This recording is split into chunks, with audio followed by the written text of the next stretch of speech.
Hello guys, today I'm going to walk you through how I make videos and hopefully this will inspire you to make some of your own. Most people think it's easy, you just turn on the camera and boom and you're a YouTuber, but if you've ever tried it, you probably know that it's not even close. All of my videos start with an idea.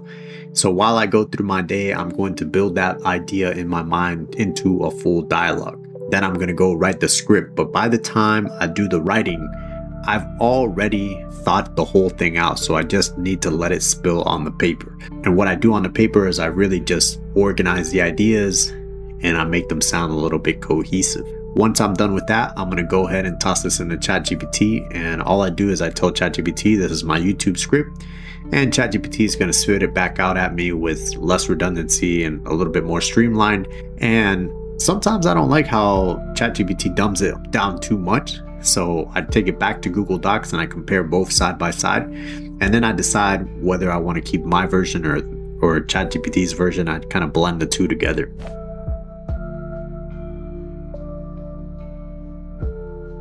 Now, when it's time to record, I choose between two spots, the living room or my office. Living room's great because I really love my lamp and it looks really good in the afternoon, but if it's nighttime, the office is the better one because I have all my lights set up, and my lighting setup is really easy. I'll give you guys some links on how to buy the lights that I have. I do my filming with my Samsung S20. I use the back camera. I have an iPad Air 3 and I use the front camera on that one. If I'm on my desk, I use the Logitech 4K webcam. During the filming, I use the Easy Teleprompter. That's a free program that you guys can download. I think it's on the Microsoft App Store. Because I have the 3 cameras working, or sometimes 2, I do a director's clap right at the beginning. Take 1. And that's going to help me line up the 3 clips or the 2 clips later on. Of all the cameras, the audio that I'm going to use is the one that's directly connected to my computer, which is the HyperX Quadcast mic, and I really love this mic. It's not very expensive and the quality is just amazing. I've had this thing for about 4 years. I use this with Camtasia, my recording software. The reason I use Camtasia is that I love that it has this AI noise reduction and the compressor, and they're very simple to use. So that leaves the audio about 99% finished, and then I'll take care of the rest later on when I take it to DaVinci.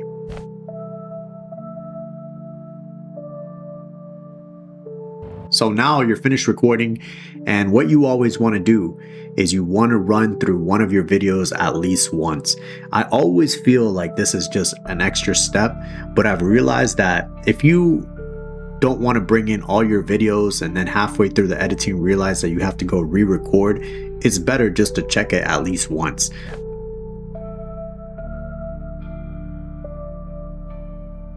So it's time to bring all the videos onto your computer. The video from my phone is really tough to edit with, so I have to run that through an encoding software called Handbrake. This is also a free software and it's super useful for many things. And I already have a preset on Handbrake for my videos, so when you start, you can run the preset, or you can go down here and you can use the production standard. You're going to go to the video section and you're going to encode it as H.264. We want constant frame rate, RF quality 12, and the encoder profile to be main, and a slower preset. And this process can take a little bit, which is fine because I'm still bringing in the video from the iPad through the iCloud.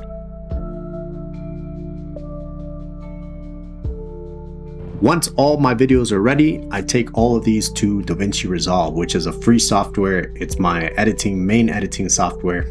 And first thing I do when I open up the DaVinci Resolve is I go to settings. I'm going to make sure that I'm at 24 frames per second. And I'm going to go down here to the optimized media and change these to quarter, H.264, quarter, and DNHRLB. You want to make sure that it's the LB. So now we can move to our media pool and we can import our clips. And some of these clips that I've recorded are at 60 frames per second. And it's going to ask me if I want to convert them, if I want to convert my whole timeline to 60 FPS. And I don't want that, because that'll cause everything to move really slow. Next, we're going to generate some optimized media for our files. And this is going to create kind of a placeholder file that is a lot lighter so that DaVinci can really play with it. And then we'll have a smooth editing. Once we're finished with that, let's go to our edit page and come up to playback on the top menu. And we're going to finish setting things up here to have a smooth playback. So we're going to put proxy handling. We wanted to use those optimized media files, so let's turn that on. We want our timeline to be smooth so we can lower the quality of these videos either by half or a quarter. And then let's go to render cache and put it on smart. And now we can finally put our videos on our timeline. Audio setup.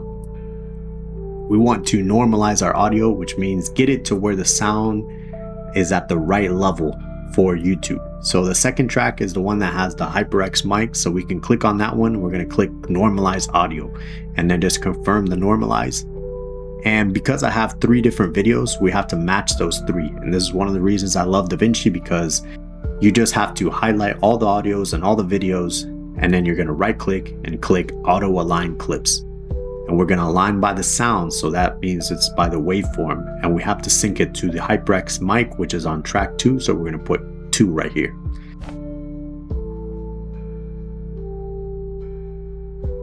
Let's go ahead and finish up the audio. So I'm going to highlight our track 2, and I'm going to come up to the inspector and I'm going to put on the AI voice isolation. This is going to reduce a lot of the noise. And then we're going to go to our Fairlight tab, and then on the bottom right here we're going to go to A2, which is our HyperX mic. And then first thing I'm going to do is put in the dial leveler. This is kind of a compressor, and those 2 things, the AI isolation and the dial leveler, are going to do very similar to what we did on Camtasia already, but I just doubled down here just in case.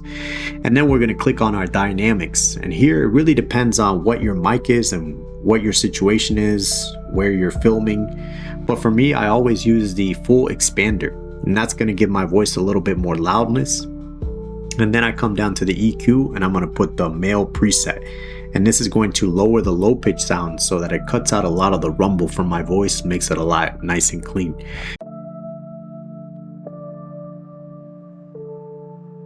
Now we're just going to go through the timeline. We're going to do our cuts. And what I do is I cut all 3 videos every time that I change a thought.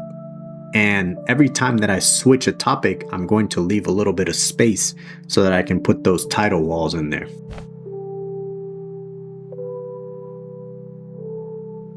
Alright, let's do some coloring. So I'm going to disable everything besides the main track, because I'm going to work on this one first. And then I'm going to go to my color tab. And I have a pre-made node tree that I just drag and drop in here. And I know that this node tree looks insane, but I only use about 4 nodes for 95% of the things that I do in here. If you guys want a full video about this, I love the color tab. Just go ahead in the comments and put in node tree. I'm going to show you guys actually what it looks like when I'm finished with this, because I've already gone ahead and done this look. This is the final look right here. The wall behind me is actually light blue, so it's crazy that my phone captures it as this brownish color, and that's really the magic of color grading, is that you're going to get it look like you actually see it, and then maybe you might add a little look on there as well. So I do this for all 3 of my tracks. I'm gonna go disable my first track and work on my second track now, but I won't show you guys that.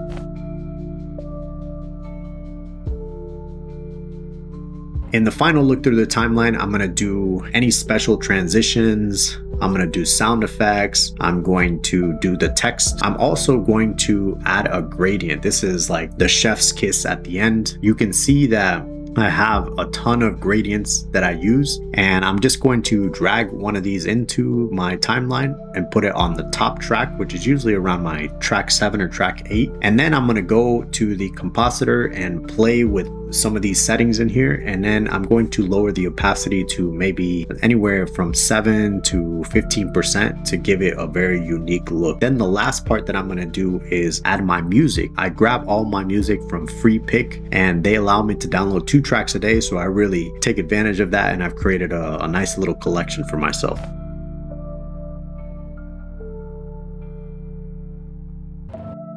Alright guys, so this is the last part on DaVinci. We're going to prepare our render. And what I found is that when you just hit render, you might run into issues. So what I like to do is I like to unlink my video from my audio, and I like to compose all the videos into one clip. And I'm going to right click and render cache color output. What this does is that it renders all the clips, and then when you go to render, DaVinci only needs to encode the files. So let's go to the render tab, and we should see a red bar at the top of our clips. If you don't see the red bar, go to playback, render cache, and hit user. And then now we're going to play our video. We're going to load that red bar until the whole thing turns blue.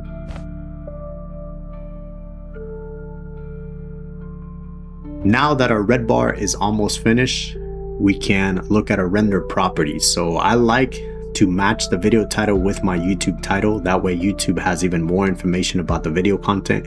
And what we're going to do is we're going to come in here, put an MP4 H.264. I'm going to encode with NVIDIA because my GPU is an NVIDIA. I'm going to go with constant bitrate, slower, high quality, and full double pass. If you want to know what these things are specifically, just take a screenshot, send it to ChatGPT, and it'll explain everything. That's how I learned it. So now the important part is we want to open the advanced and we want to click on use render cache images. That way it'll use those blue bar images that we've already rendered. Let's go to our audio. We want to make sure that we standardize to YouTube sound level.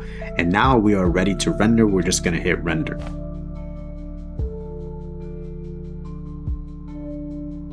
Finally, we're done with our render. We have our video. But what I found is that if you watch this on your phone, the quality is okay. But if you watch it on a monitor, it's going to be a little bit blurry. So what I like to do is I like to use this software called Topaz AI and upscale this. And all I do on this app is just hit upscale to 4K and let it do its thing, which it kind of takes a little while. So I usually do this overnight. This is a paid app. I will leave you guys the link below, although I have no affiliate with them.